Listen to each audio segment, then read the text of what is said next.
Hello, good morning everyone, and welcome to the EUROPARC Federation webinar today. I see that you have already started saying hello to all your friends. Finland with 27 degrees, that's really wonderful news.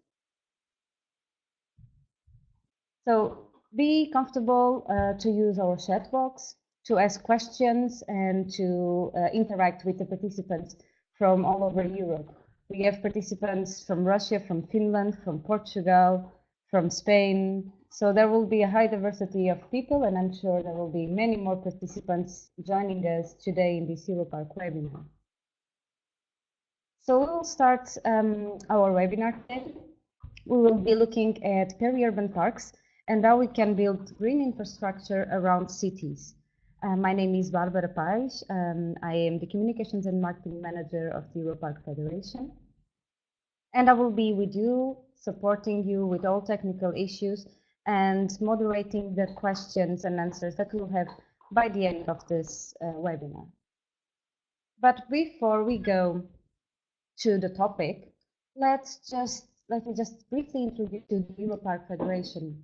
So we are the largest network of protected areas in Europe, and we have been supporting protected areas to fulfill their role as preservers of Europe's natural beauty. We aim to have a sustainable nature valued by people, and we are helping national parks, regional and nature parks, marine protected areas, and recently also urban and peri-urban parks. So we pretty much cover all protected areas from the mountaintops to the cities to the coast.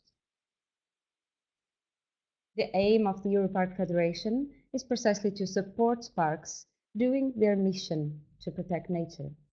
And we believe that nature is better protected by bringing people together.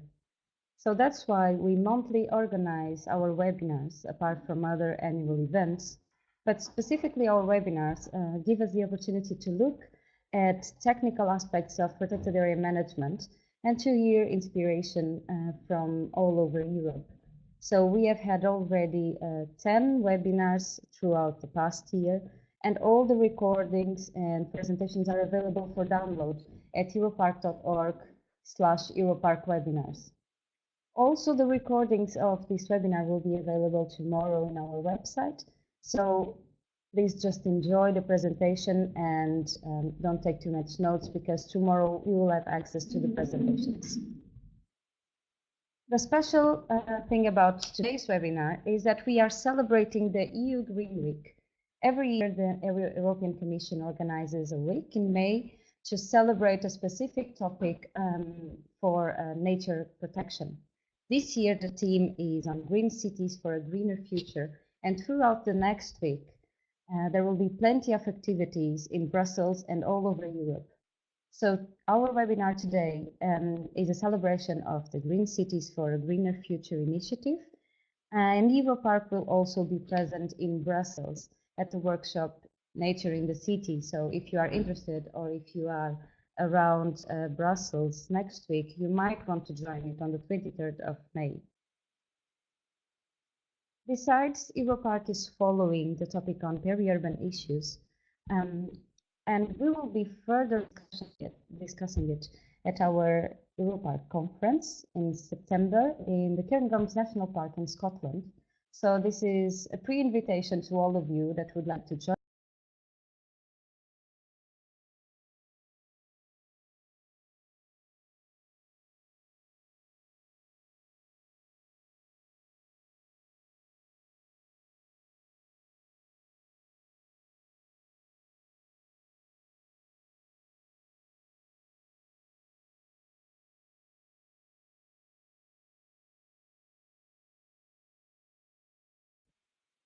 Hello, can you hear me?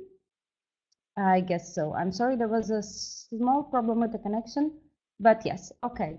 So I was inviting you for the EUROPARC conference.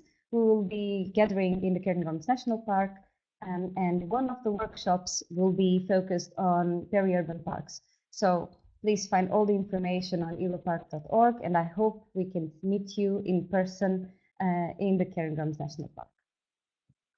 So today we will have a short presentation about the peri-urban and green infrastructure. That will be done by my colleague Teresa Pastor, and then we'll hear from 2 case studies. In the case you have any problems with hearing, let me know in the chat box. I guess everything is working fine, but if you have any problems, just please write it on the chat box. Also address your questions to the presenters throughout their presentations. I will be reading them and collecting them, and in the moderation, in the final discussion, we will hear the answers of our case study presenters. Okay? So before I give the floor to my colleague Teresa, I will just ask you to please fill in these questions that will appear now in your screen.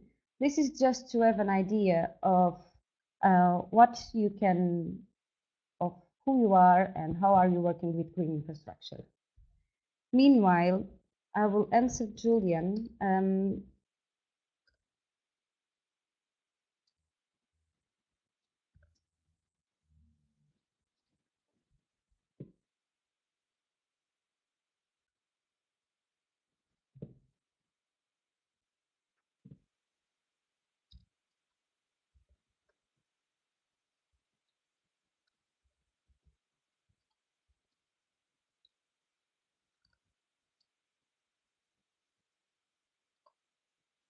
Okay, so thank you for your answers. The idea is that we can see who we are and to whom are we talking to today.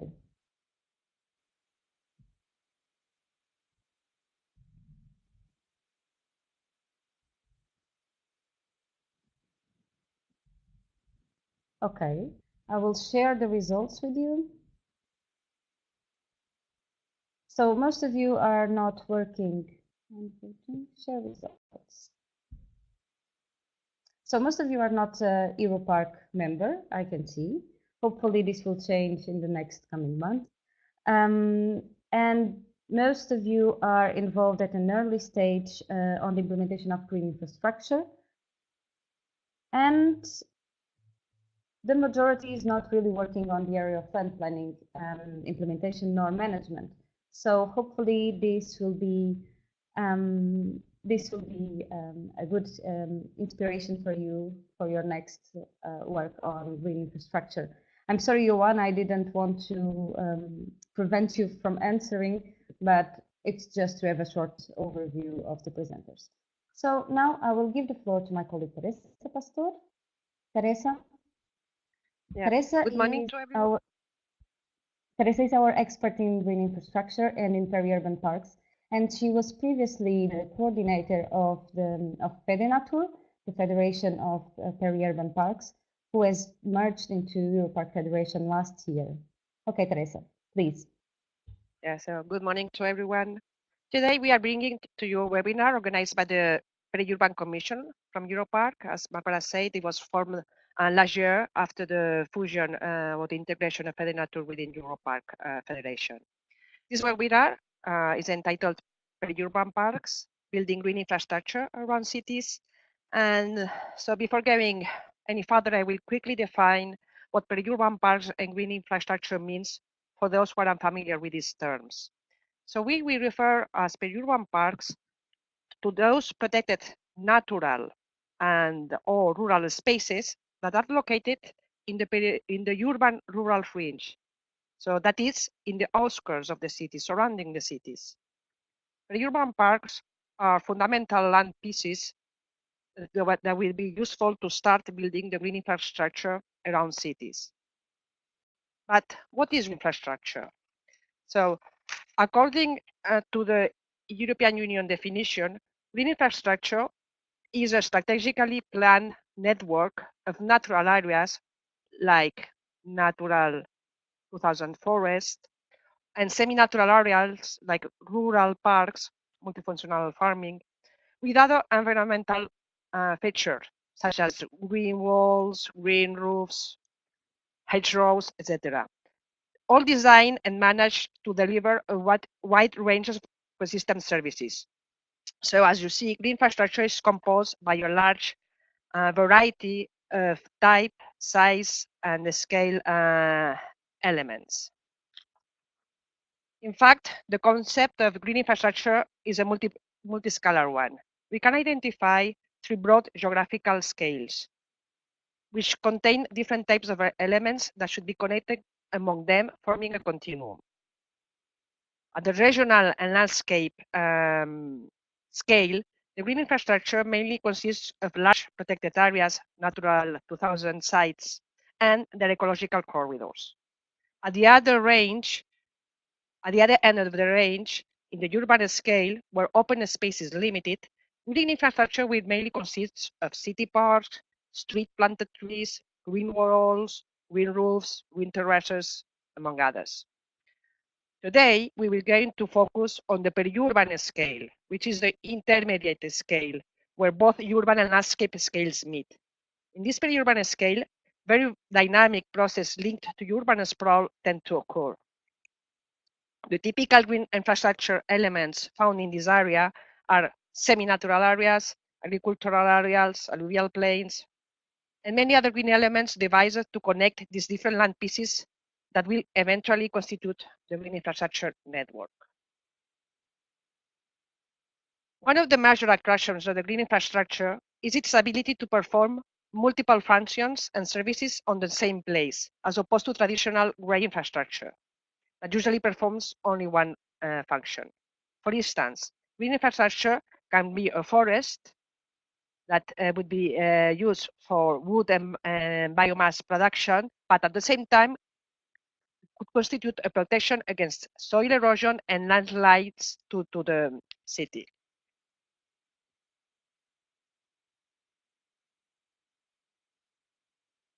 Sorry, I was in the wrong slide. It can also be an area to protect city against flood, for example, and at the same time be a recreational area. It is very important to highlight the role of green infrastructure for urban adaptation to climate change. Green and blue areas reduce heat island effects, which is the increased temperature of the urban air, in particular at night time, mainly due to the high degree of soil ceilings in cities.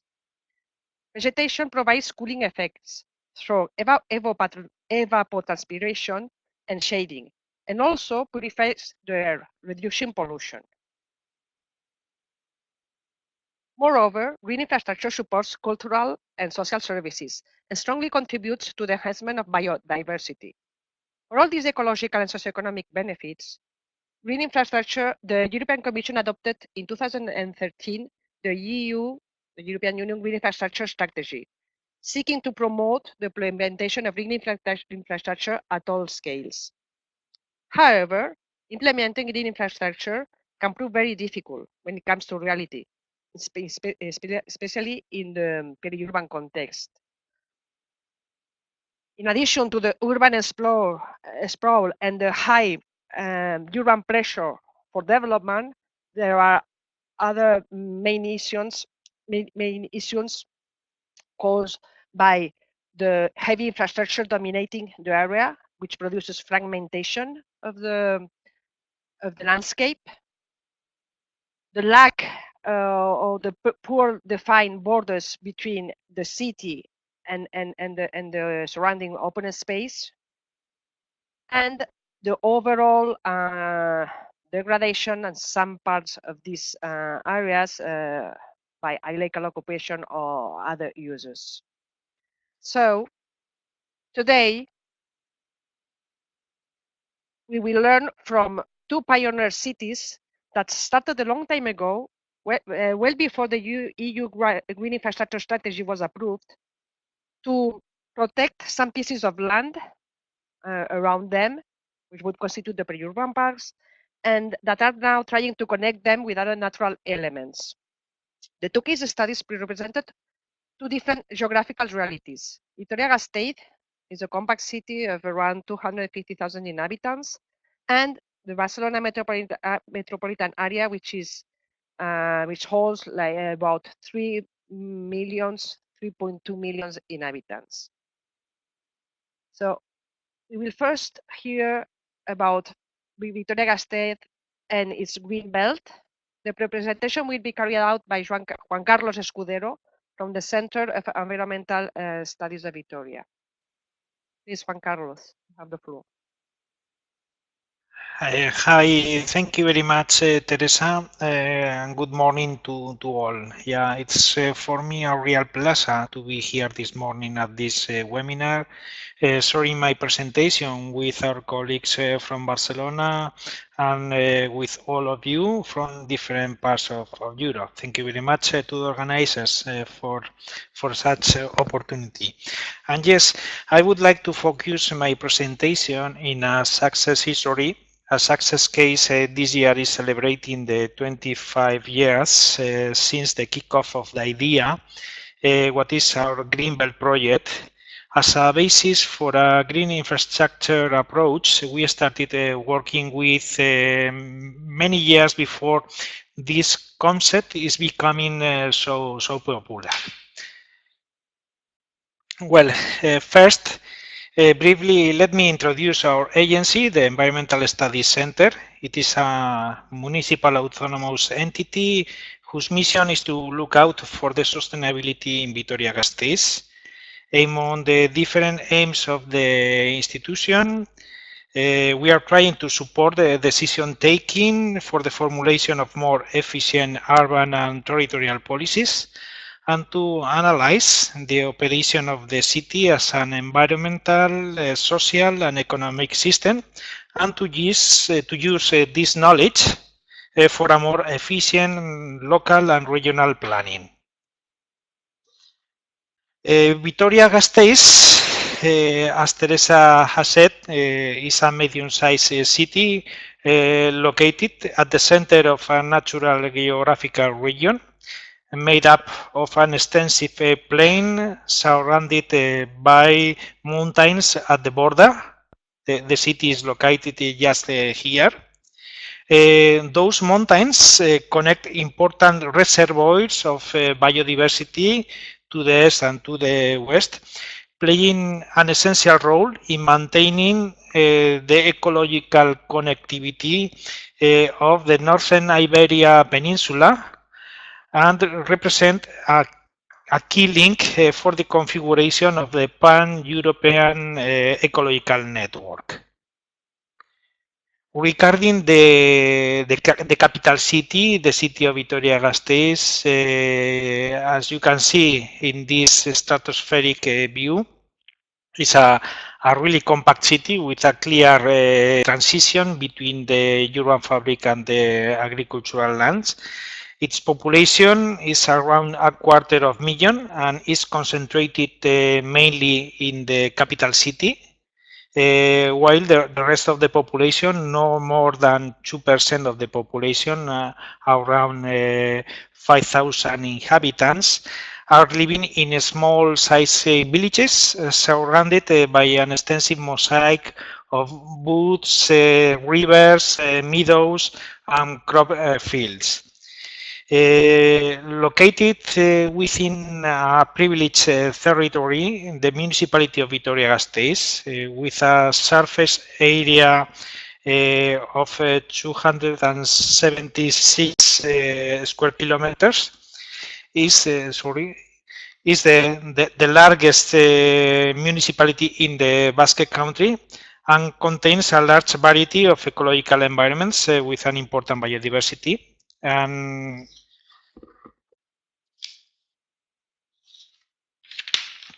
the different physical elements and ecosystems in the municipal territory are arranged concentrically. That is because we call the city of the belts the city of the rings. We have the city located in the geographical center, surrounded by a belt of green and peri-urban spaces, the green belt at the border of the city. And around the city, we have the agricultural belt, including the 64 small size villages. And last, a third belt we have just at the border, made of extensive forests that occupy the mountains edges that mark the boundaries of the municipality. Within the municipality, we have an extensive network of greenways and hedgerows crossing it and connecting its urban, rural, and natural spaces. Regarding the green belt, is a large 800 hectares semi-natural space that embraces the city, providing a smart transition between the urban fabric and the agricultural lands. And it's an initiative that is the result of a restoration project of the urban outskirts that began in the early 90s and continues today with plans to be extended in the future. In this view, you have some basic facts regarding the green belt, regarding the current area, what is the final area in the planning. We have 6 parks at this moment connected with different pedestrian and cyclist paths. And the average visit for year in the area is around 750,000 visitors. It's a perfect space to have educational activities and environmental awareness. We are having more this is not updated data, but we have more than 50,000 people participating in different activities, educational activities in the area. Well,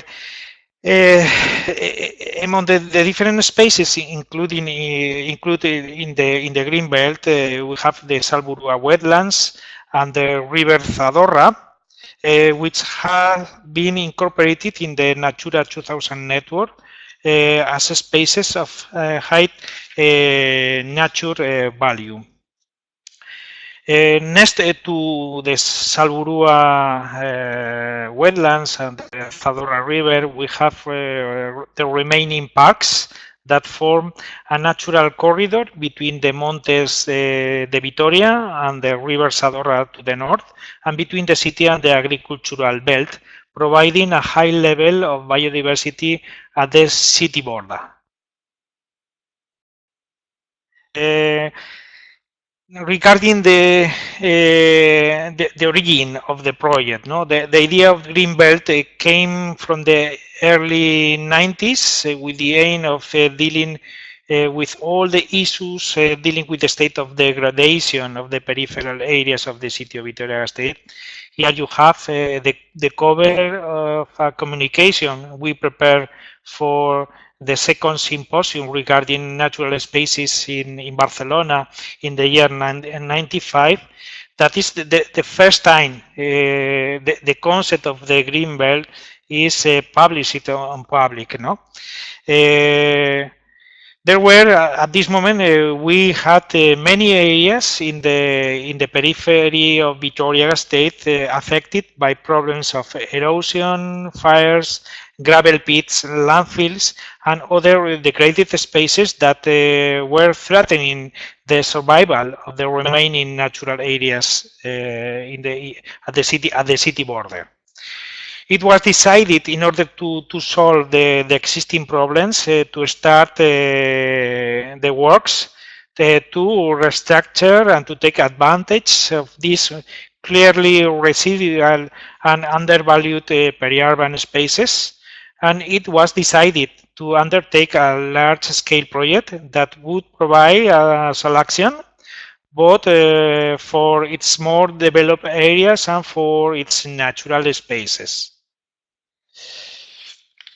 The protection and improvement of the biodiversity and the landscape, the prevention of flooding in the city center, and their contribution to regulating the hydrological cycle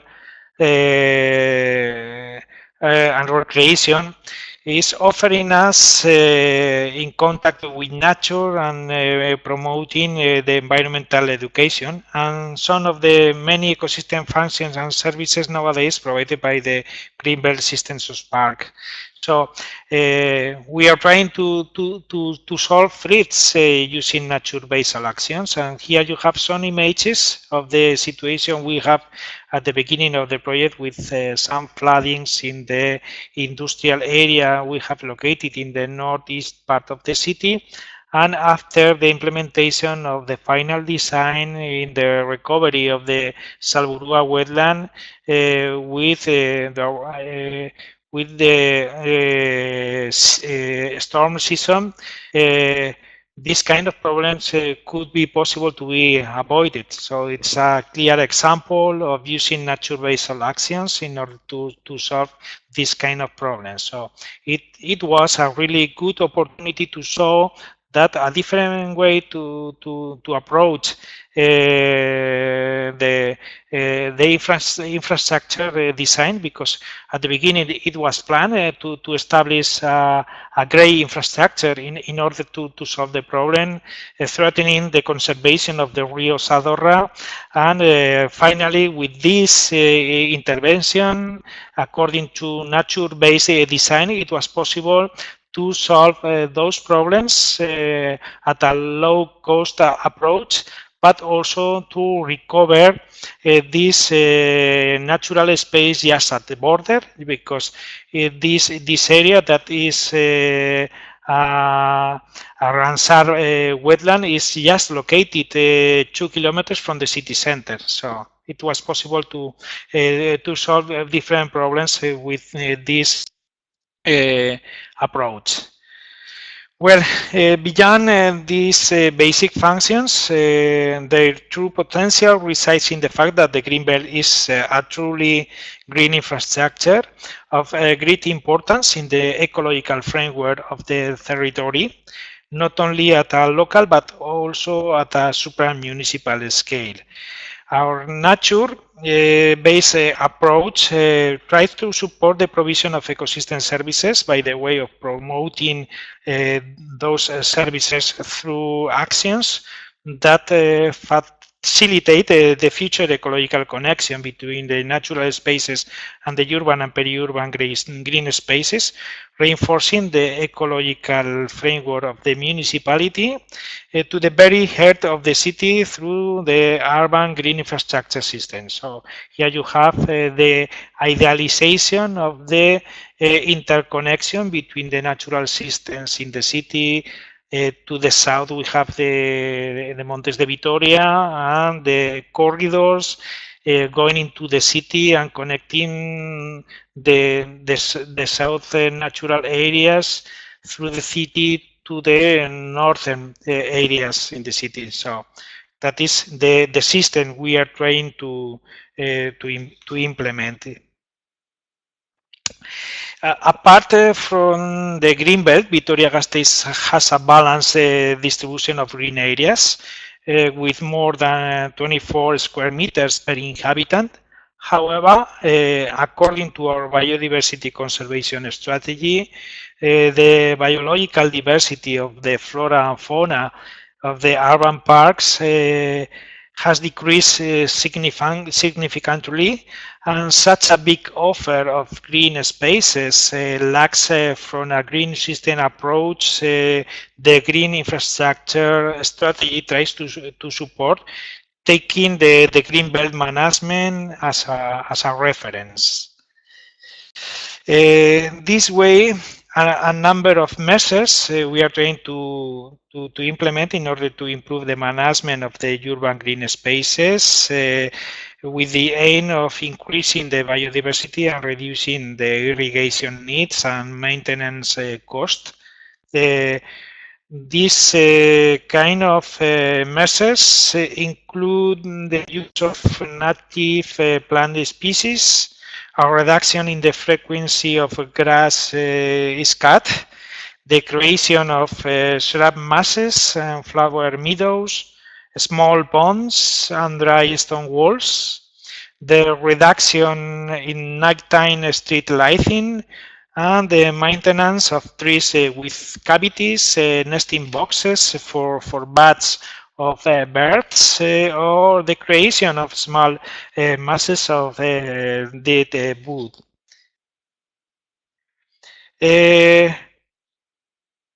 A question of great importance, also according to this approach, is the current urban configuration of the city with the existence of a large number of vacant plots that, according to the current economic situation, are not likely to be developed in the short term.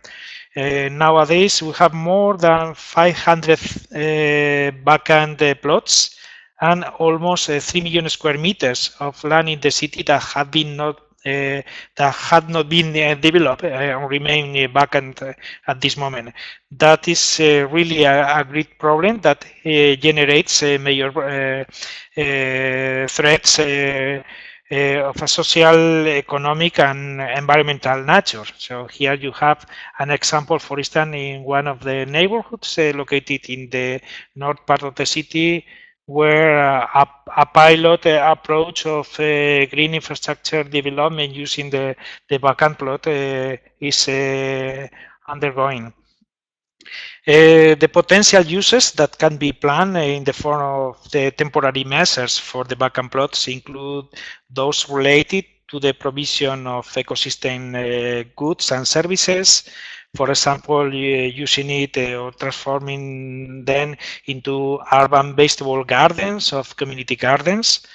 But these alternatives combine the naturalization of the spaces with social uses. In this way, vacant plots become spaces for opportunity within the urban green infrastructure system. We have also the opportunity with the annexation to the greenbelt of a new urban or agricultural spaces surrounding the city that is being considered a very good way of reinforcing its identity and potential as an ecological corridor connecting the green areas inside the city with the natural areas and the rural landscape surrounding the city. And well, 25 years later, last proposals in order to complete the former dream are over the table. Mainly those related with the last gaps to the south of the city in this area. And yes, the dream continues. So thank you very much for your attention. Feel free to ask any question you consider of interest using the chat box, and I try to do my best to answer them later. So thank you very much.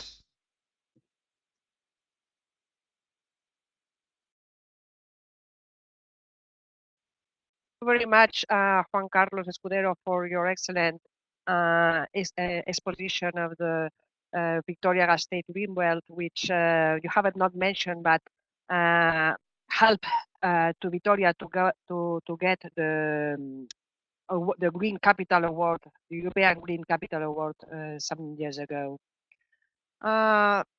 Please,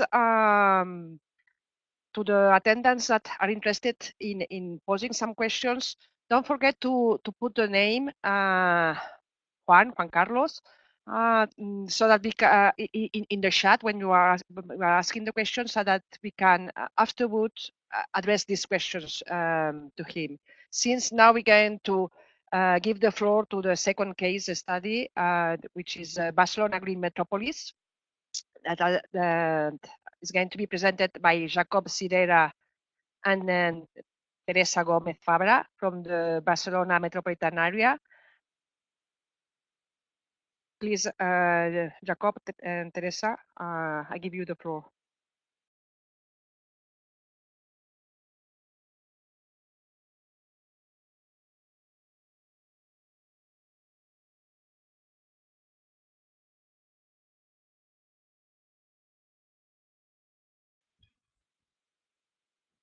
Jacob, Teresa, please don't forget to turn on your audio. We are currently not hearing you yet.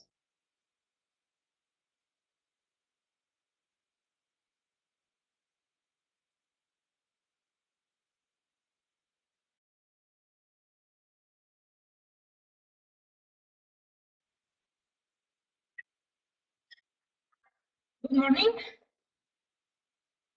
Do you listen to me? Yes, now it's working perfectly. Thank you. Thank you.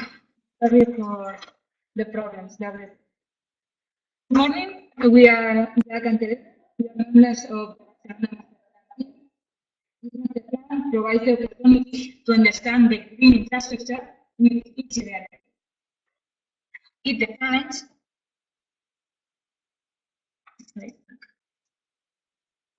defines a new approach to a common territorial project, composed by related subjects like social customs, economics, ecology, and others. All of these with new methodologies and tools like co-production or transdisciplinarity. In the last month, highly qualified researchers from different fields have collaborated to analyze the current problems and to propose solutions.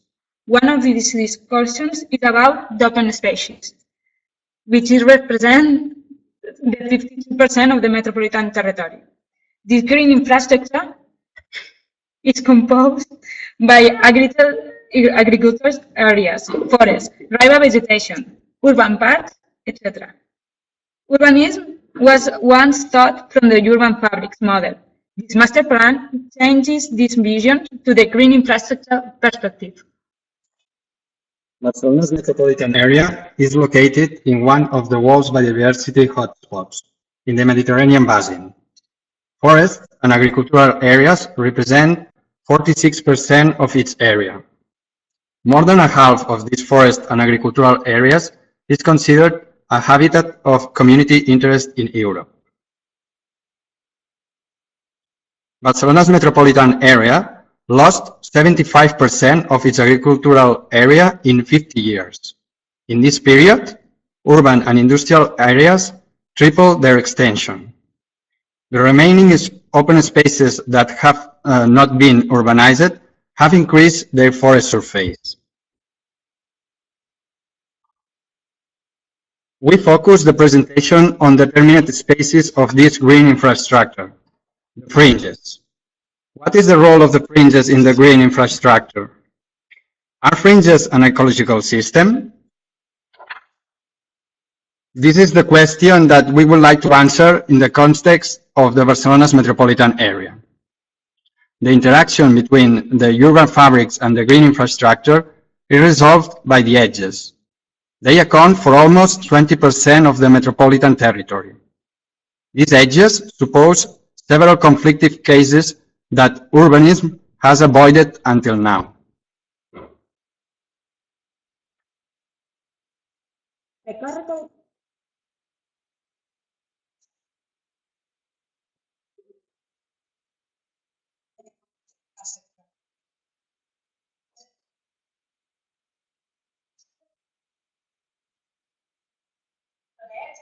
Next of territorial uses removed from the urban fabrics. So they are usually doubtful, circumstantial, or disorganized. Paying attention to the ecological dimension, edges tend to be the most critical points. There, the biological connectivity is really weak. As a result, we lose biodiversity. Nevertheless, all of this diversity could become a potential. So, how does the master plan face this problem? By understanding edges as a transversal and integrating concept.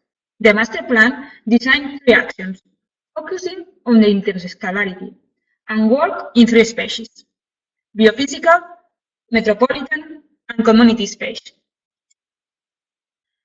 So, a new edge systems will have link flows, like water, energy, green, and people. For example, water processes can become disunion if we integrate them in our cities. Nowadays, most of the water courses flow through a pipe. Nature-based solutions to restore ecological processes can consolidate the support to guarantee regulation, provision, and cultural ecosystem services. In other words, urban sustainability. Stretching these edges and infiltrating them to the urban fabrics can bring these benefits closer to the citizens.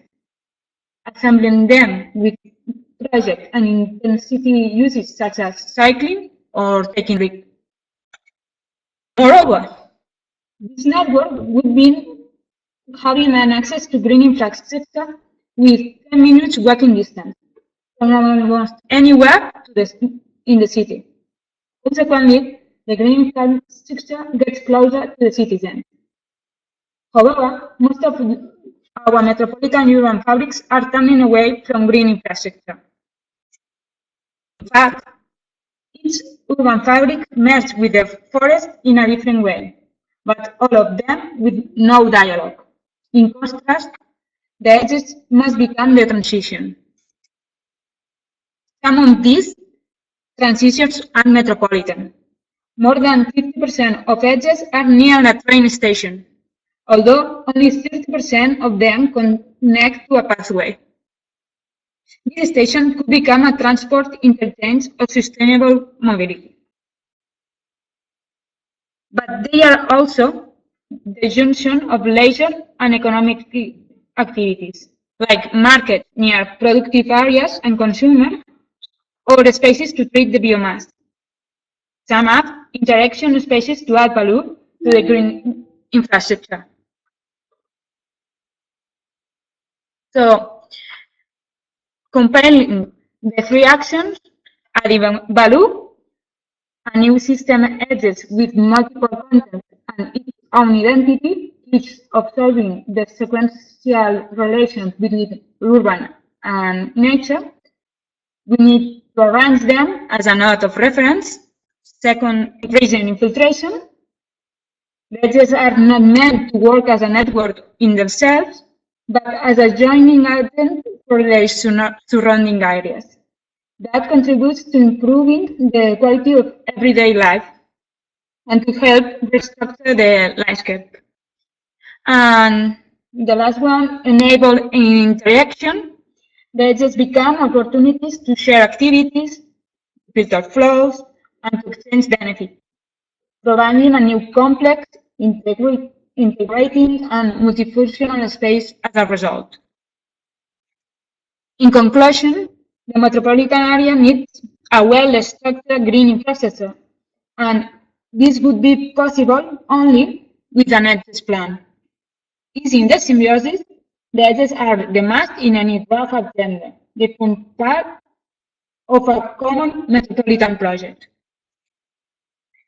This is our strategic vision for Barcelona's metropolitan area, but we would like to explain a specific case, the case of Collserola Natural Park.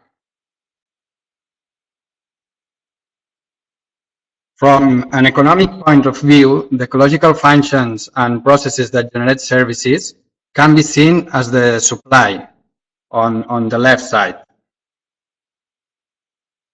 And the need of such services, expressed by the number of people requesting these services, can be seen as the demand on the right side.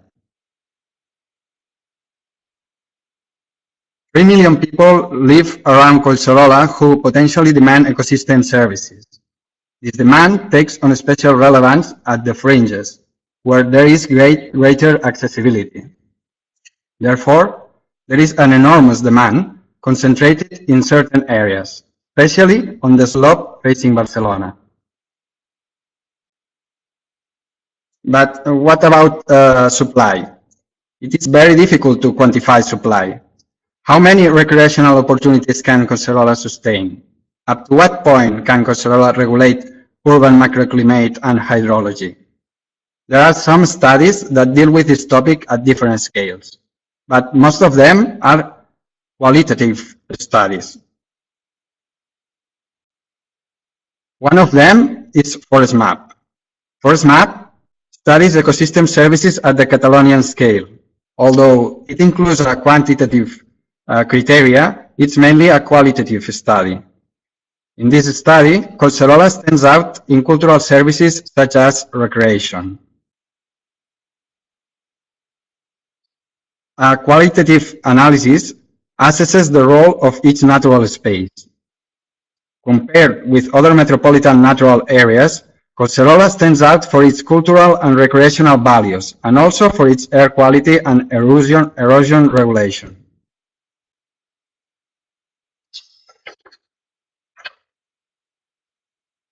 Another study of the sustainability plan deals with territorial characterization of biodiversity, ecological connectivity, carbon storage, water regulation, air quality, and recreational forests. Thanks to this, we can appreciate different types of spaces in Collserola, despite the appearance of a homogeneous forest. In the context of a special protection plan of Collserola, there are studies with a more detailed approach. For instance, characterization of regulating erosion and hydrology services. Despite having a very high spatial precision, the study still has relative and qualitative results. Thus, we have several qualitative studies and approaches. Most of them are estimations with a few specifics. And if we see the whole universe of services that an ecosystem can provide us, with classifications such as Common International Classification of Ecosystem Services, we realize that we still have a lot of work to do.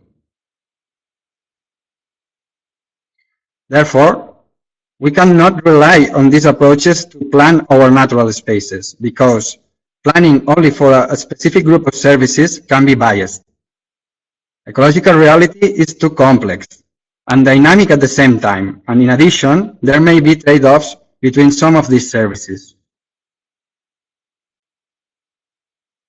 Essentially, support services are at the base of ecosystem services, and these services are related to ecological functions. If you improve support services, then you are enhancing the rest of ecosystem services. They don't generate trade-offs. So, what is the basic strategy to maximize ecosystem services that we want to apply to Collserola?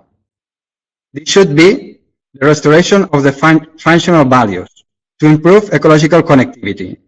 In conclusion, we need to improve landscape ecological functions as a guarantee of a strong system able to integrate disruptions in a dynamic and positive sense.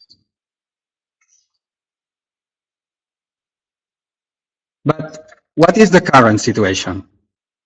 Collserola is an isolated space from areas nearby due to ecological fragmentation created by urban development and infrastructures that haven't been properly implanted according to the ecological corridors.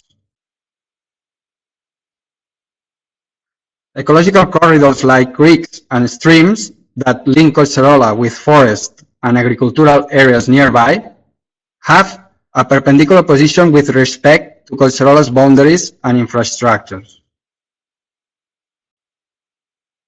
Moreover, environmental quality of riparian habitat is decreasing as the streams get closer to the urban and infrastructural boundaries.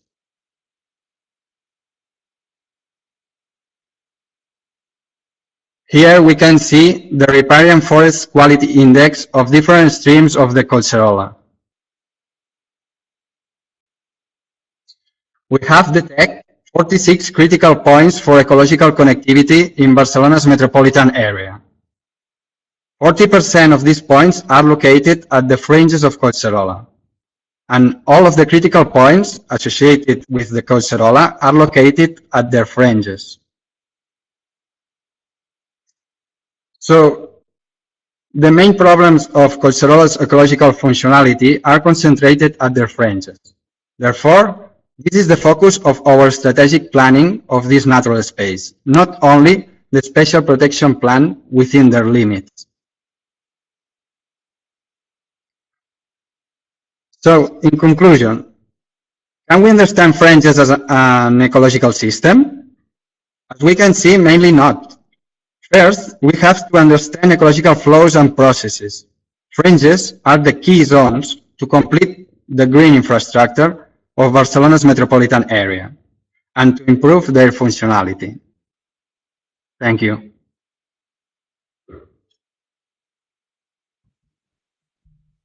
Thank you very much, Jacob, and thank you very much, Teresa, for your interesting presentation. We will now move to the discussion. So I've seen you have already written some questions addressed to Juan. I will also ask you to write your questions to Jacob and Teresa about the Barcelona case study. But for now, we will start with Juan. Juan, one first question from Teresa Pastor. From where did you get inspiration to use data-based solutions instead of gray solutions? Especially because this was almost 25 years ago, and by the time the topic was not that discussed. Sorry, could you repeat the question? Sure. Barbara? The question is, where did you get inspiration 25 years ago to use natural-based solutions instead of gray solutions? Oh, yes, yeah. There was no reference for us. It came in a natural way after looking for information of the history of the area from the past. Yes, because the area where we started working with, that was the Salburua wetland, was a wetland that was drained at the beginning of the 20th century.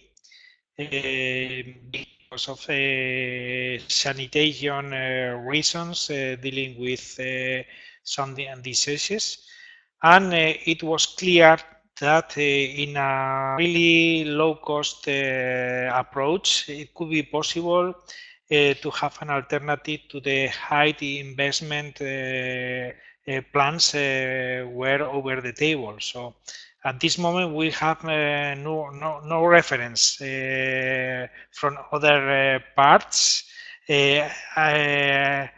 about how to proceed in the area. So it was, yes, our sensitivity, no, with these issues and with the nature functioning that gave us the inspiration, no, to my colleagues. Okay. Okay, so the initiative was by the City Hall or by the center? By the City Hall directly. Yes, it was by the City Hall and by the Environmental Studies Center. Yes, because we are part of the city administration, but trying to support them in decision taking and trying to implement innovative approaches.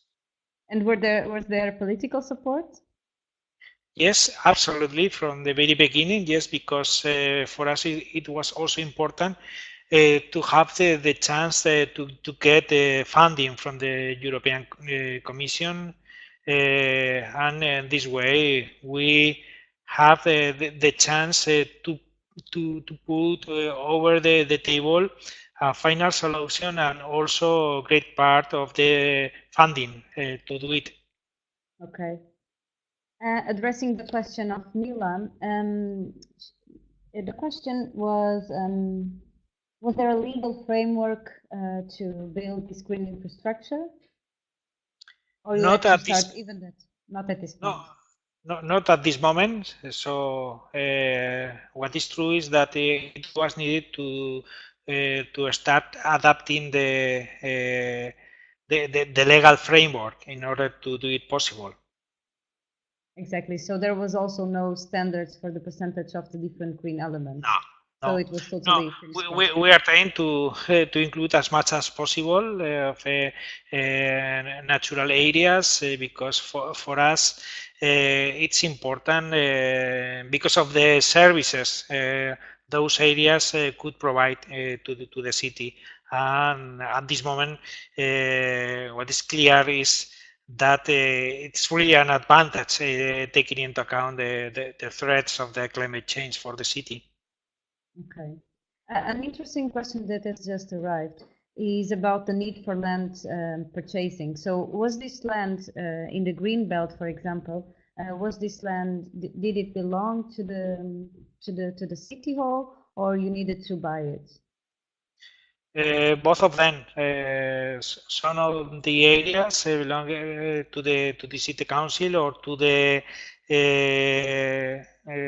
other public administrations in the area, but some of them were needed to be purchased. Okay. Regarding biodiversity, so there is a question from Fernando Penillos, and he is asking if connection paths, if you have created connection paths for the fauna, and if is there any kind of monitoring being carried out to assess this function? Yes, yes. Our idea for the greenbelt as a system is to perform the different functions, and one of them is to act as a corridor for fauna and flora. And yes, we have different initiatives. Maybe the most important one, because of the relevance at the European level, is a European project we are performing here in the area with the European mink. So we are doing different actions, and yes, monitoring is one of the actions we are trying to perform in order to have idea, more information regarding the results of the interventions we are trying to implement.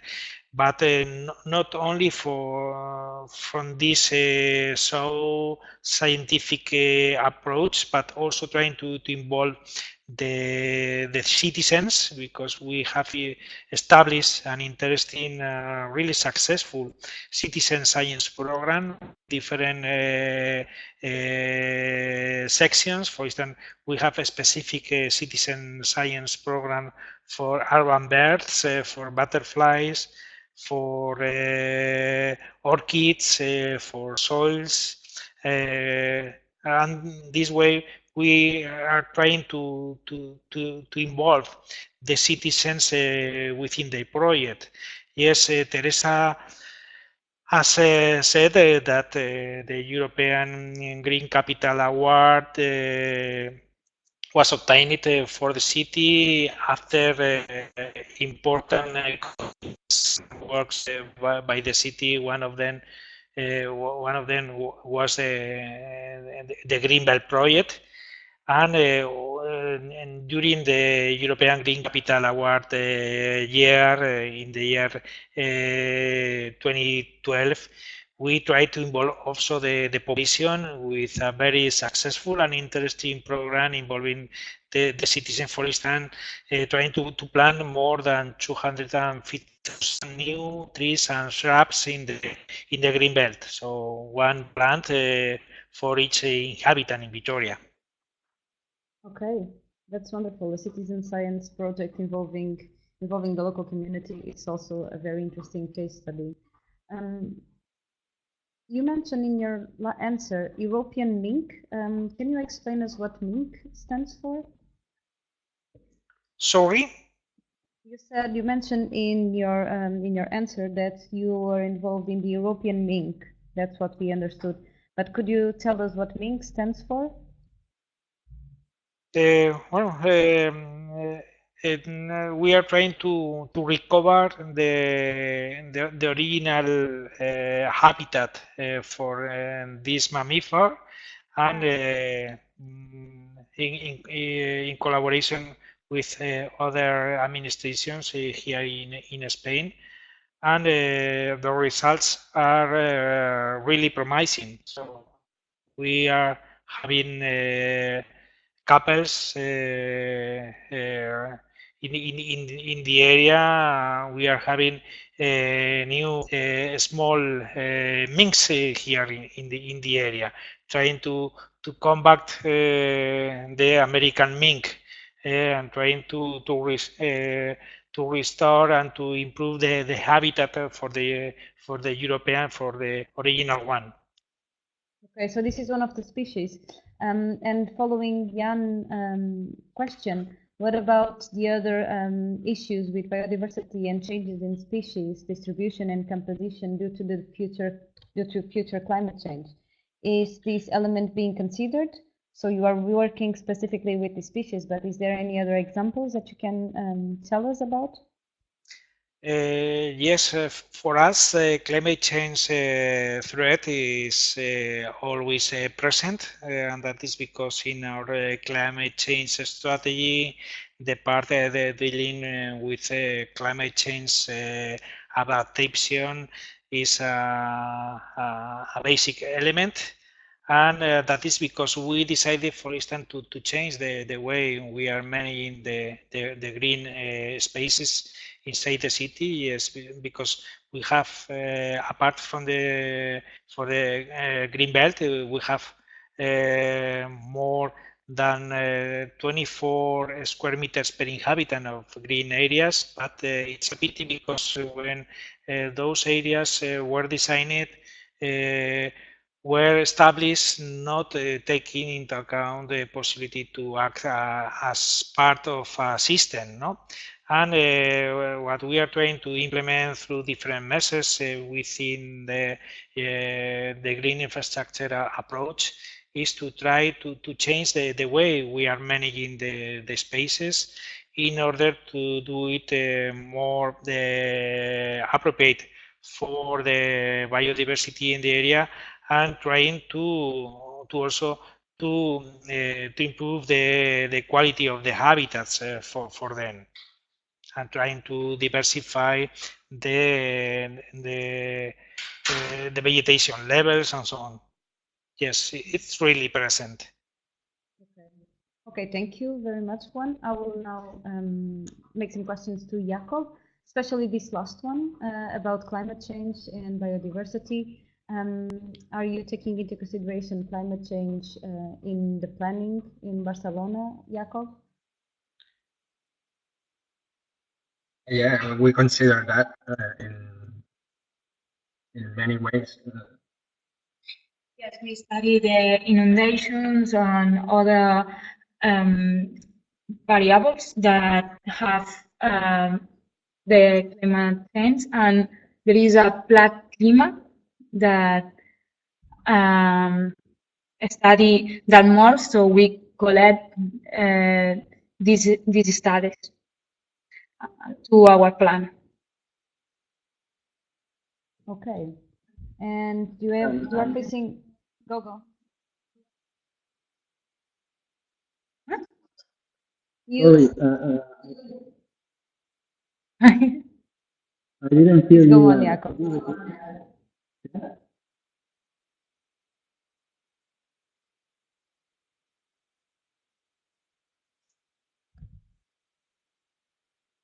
Jakob, you were trying to say something else? Yeah. You are trying to say something else. Yeah. For example, it has a climate adaptation plan that we implement in our metropolitan plan. That now it's developing this study. Okay, and do you have any issues with invasive species using habitat corridors? Is this issue being addressed? Can you repeat, please? Habitat. If you have any issues with invasive species in the habitat corridors, and if so, how are you addressing this issue? Yeah. From our point of view, the strategy needs the edges in the areas with great accessibility, and to recognize environments that are more sensitive. So I think that the first step is to replicate this model, is identify the parameters. And in these strategic spaces, you have to identify connected values and spaces of social interest, like accessibility. Finally, Jakob, you need to come closer to the microphone because we are having some issues in hearing you.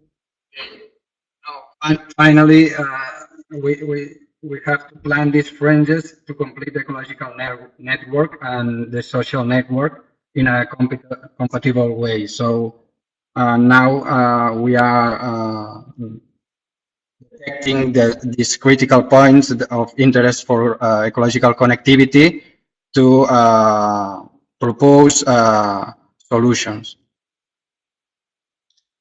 Okay. There is a question from Maria Marti. Henry is asking if you can consider that green infrastructure can be really a backbone of the metropolitan territorial structure.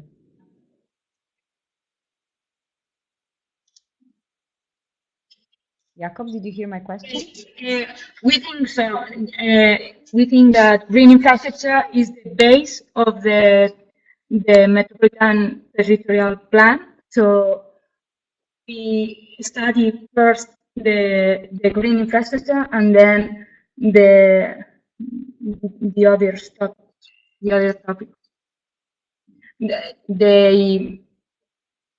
They are based on the green infrastructure. They will be based. Okay. Again, the question from Mariela regarding land purchasing or land acquisition in order to create green infrastructure. Was this also the case in Barcelona? We have heard that in Victoria they had to buy land, but most land also belonged to the city hall. How is it in Barcelona?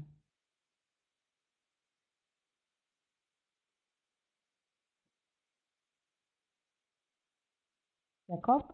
Yes. I didn't hear you well. Could you repeat the question, please? Yeah, it's about land acquisition. If you had to buy land to implement the green infrastructure strategy and to create green spaces in the city.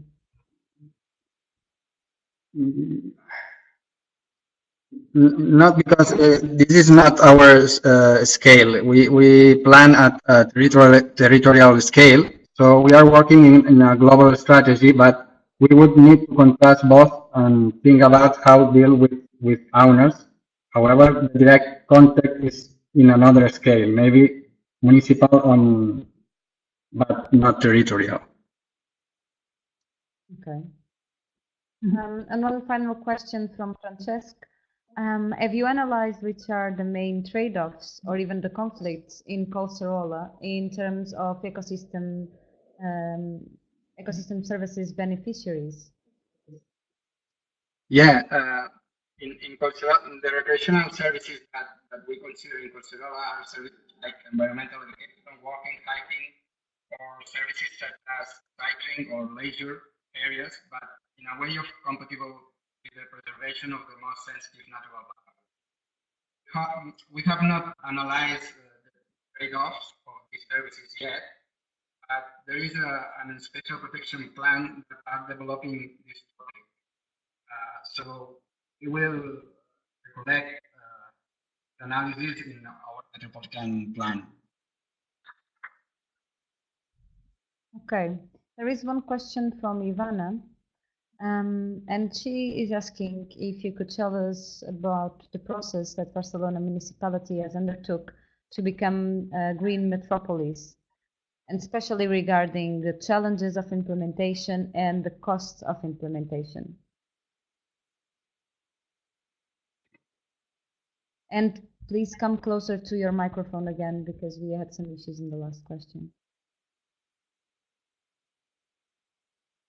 We don't know because this is a municipality plan, so we are a metropolitan area. I don't know about this. Okay. And one final question from Joanna. She's asking if the impact of this green infrastructure, if you have it analyzed against the quality of air, the water, and the microclimate in the city area. Are there any indicators that you have used, or you are just on the planning and not really in the part of evaluating the ecosystem benefits? This is the idea. we want to monitoring the city, but we are working in it. So we are defining these indicators, like NDVI or nature-based solution, or the to solve the critical point. How long We are working. How long have you been implementing the process so that we can have a time framework? Yes, we are in process. No, I mean, for how long are you involved in the process?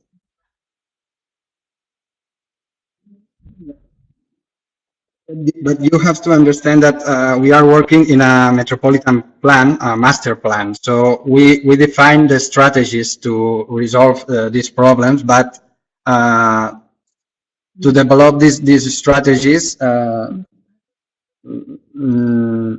they need new studies that develop these strategies at municipal scale. So. Okay. Yes, it's clear. And we are talking about a metropolitan area much bigger than Victoria, the other case study. So it involves many more participants and institutions. Okay. So please, if you have any other question, address it. Meanwhile, I have a question to Teresa about how to manage the illegal occupation, especially houses in peri-urban areas. Teresa, you have any idea that you'd like to share with us?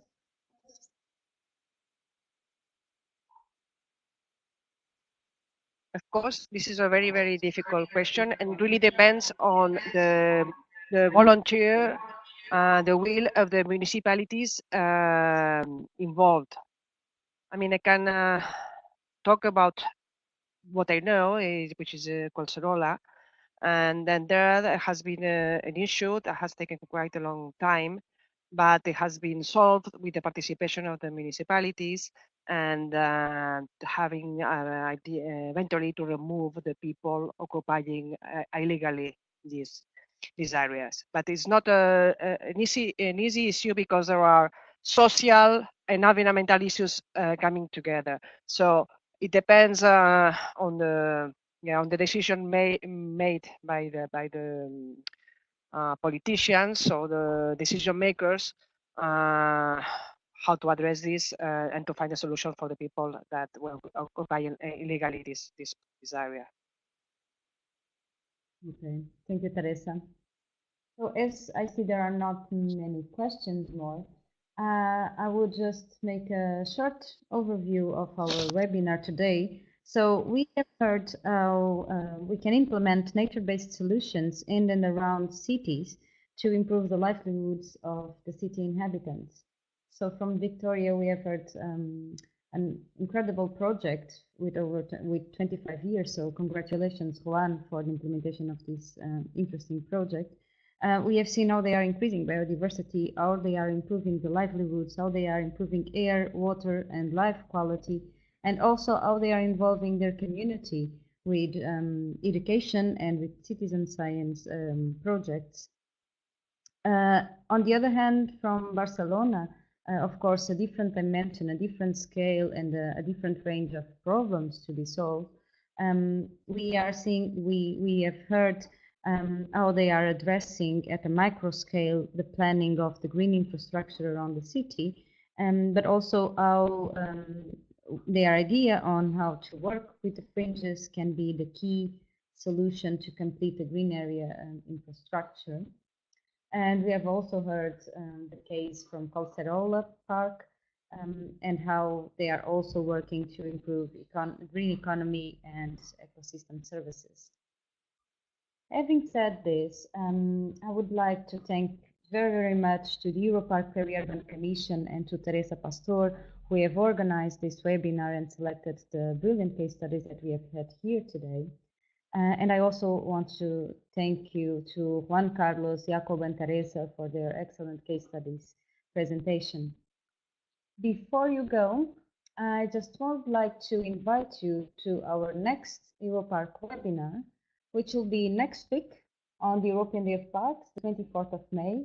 EUROPARC and Panorama Solutions, we came together this year to celebrate European Day of Parks, and we will be hearing two solutions, one from Portugal and another from Armenia.